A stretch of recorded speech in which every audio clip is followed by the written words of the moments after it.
आज जो कहानी हम सुनने वाले हैं वो है जॉन नाम के एक पिज्ज़ा डिलीवरी बॉय की। एक ऐसी रात की कहानी जो शायद वो अपनी पूरी जिंदगी में कभी नहीं भूल पाएगा। और हाँ, कहानी में आगे बढ़ने से पहले एक बात साफ कर दूं। ये कोई मनगढ़ंत किस्सा नहीं है। ये एक सच्ची घटना पर आधारित है और यही बात इसे और भी ज्यादा डरावना बना देती है। तो कहानी की शुरुआत होती है एक छोटी सी पिज्ज़ा शॉप से। हमारा मेन कैरेक्टर है जॉन, एक कॉलेज स्टूडेंट जो यहाँ पार्ट टाइम काम करता था। रात का करीब 1 बज रहा था। दुकान बंद होने ही वाली थी और जॉन बस अपनी शिफ्ट खत्म करके घर निकलने की तैयारी में था कि तभी दुकान का फोन घनघना उठा। फोन की दूसरी तरफ एक आदमी था और उसकी आवाज़ अजीब सी कांप रही थी। उसने एक बड़ा ऑर्डर दिया। एक नहीं, दो नहीं, पूरे 4 बड़े पिज्ज़ा का। अब देखिए, इतनी रात को ऑर्डर तो अजीब था, लेकिन बड़ा ऑर्डर मतलब अच्छी टिप। जॉन को पैसों की जरूरत भी थी, तो उसने सोचा चलो ये लास्ट डिलीवरी कर ही लेता हूं, और ऑर्डर ले लिया। पिज्जा तैयार हुए और जॉन अपनी बाइक लेके निकल पड़ा। पर उसे क्या पता था कि ये सफर उसे किसी ऐसी मंजिल पर ले जा रहा है जहां खौफ उसका इंतजार कर रहा था। डिलीवरी का एड्रेस शहर के बिल्कुल बाहर का था। मतलब वो इलाका जहां रात में कोई नहीं जाता। सड़क भी कच्ची थी और चारों तरफ बस घना अंधेरा। कोई स्ट्रीट लाइट नहीं, कुछ नहीं। एकदम डरावना माहौल था। और जब जॉन उस पते पर पहुंचा तो सामने एक बहुत ही पुराना अजीब सा घर था। ऐसा लग रहा था जैसे सालों से वहां कोई रहता ही ना हो, बिल्कुल वीरान। उसे देखकर ही जॉन की हालत खराब हो गई। उसका मन तो हुआ कि बस यहीं से वापस लौट जाए। उसने फौरन अपने मैनेजर को फोन भी किया ताकि वो वापस आ सके, लेकिन मैनेजर ने फोन ही नहीं उठाया। अब जॉन फंस गया। अगर बिना डिलीवरी के वापस जाता तो सैलरी कट जाती। तो उसने हिम्मत जुटाई और जैसे ही वो घर की तरफ कदम बढ़ाने लगा, अचानक अंदर एक लाइट जल गई। जॉन को लगा चलो कोई तो है अंदर। उसने दरवाजे की घंटी बजाई। 1 बार, 2 बार। अंदर से किसी के चलने की आहट तो आई, पर किसी ने दरवाजा नहीं खोला। जॉन जैसे ही वापस मुड़ने लगा कि तभी चर्र की आवाज के साथ दरवाजा अपने आप खुल गया।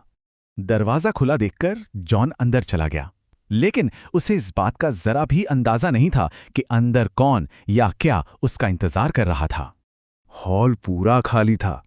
तभी एक बिल्ली फुर्ती से उसके सामने से गुजरी और एक अंधेरे कमरे में भाग गई। और जैसे ही बिल्ली अंदर गई, पता है क्या हुआ? उस कमरे की लाइट और टीवी अपने आप ऑन हो गए और साथ ही बच्चों के खिलखिलाकर हंसने की आवाजें आने लगी। जॉन डरते डरते उस कमरे में गया। उसने देखा कि बेड पर 2 छोटी छोटी बच्चियां बैठी थीं और वो बस जॉन को घूरे जा रही थीं, बिना पलक झपकाए, एक अजीब सी नजर से। जॉन की तो आवाज ही नहीं निकल रही थी। उसने किसी तरह कांपते हुए पूछा, घर में कोई बड़ा है? पैसे लेने थे?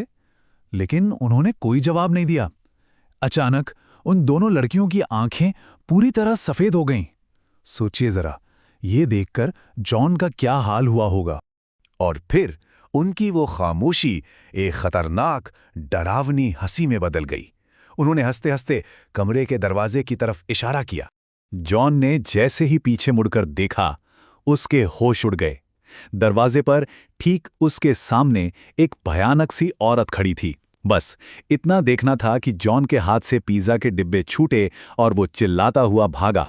जॉन बस अपनी जान बचाने के लिए उस घर से बाहर भागा, लेकिन वो खौफनाक रात अभी खत्म नहीं हुई थी। वो जैसे तैसे अपनी बाइक तक पहुंचा, स्टार्ट की और वहां से पूरी स्पीड में निकल गया। पर कुछ ही दूर जाकर बाइक लड़खड़ाने लगी और फिर बंद पड़ गई। उसने उतरकर देखा, टायर पंक्चर था। वो घबरा गया। उसने फौरन पुलिस को फोन लगाया और तभी उसकी नजर बाइक के साइड मिरर पर पड़ी। उसका तो खून ही सूख गया। वो औरत और वो दोनों बच्चियां धीरे धीरे उसी की तरफ बढ़ रही थीं। अब जॉन के पास कोई रास्ता नहीं था। वो बाइक वहीं छोड़कर पास के जंगल में घुस गया और एक बड़े से पेड़ के पीछे जाकर छिप गया। उसकी सांसें अटकी हुई थीं। कुछ देर बाद उसे दूर से पुलिस के सायरन की आवाज सुनाई दी। तब जाकर उसकी जान में जान आई। पुलिस तो आ गई, लेकिन कहानी का असली खौफनाक सच तो अब सामने आना बाकी था। पुलिस ने पूरे घर की तलाशी ली, पर उन्हें वहां एक जंगली बिल्ली के सिवा कुछ नहीं मिला और जब रिकॉर्ड्स चेक किए गए तो पता चला कि वो घर तो पिछले 3 साल से वीरान पड़ा था, खाली था। अगली सुबह जॉन को जो पता चला उसने उसके पैरों तले जमीन खिसका दी। पता है क्या? 3 साल पहले उसी घर में एक माँ और उसकी 2 बेटियों का बेरहमी से कत्ल हुआ था। तब जॉन को समझ आया कि रात में वो जिनसे मिला था वो कोई और नहीं बल्कि उन्हीं तीनों की आत्माएं थी। इस भयानक हादसे के बाद जॉन ने वो नौकरी तो छोड़ दी, लेकिन एक सवाल आज भी वहीं का वहीं है। आखिर उन तीनों का कत्ल किया किसने था? ये राज आज तक नहीं खुल पाया।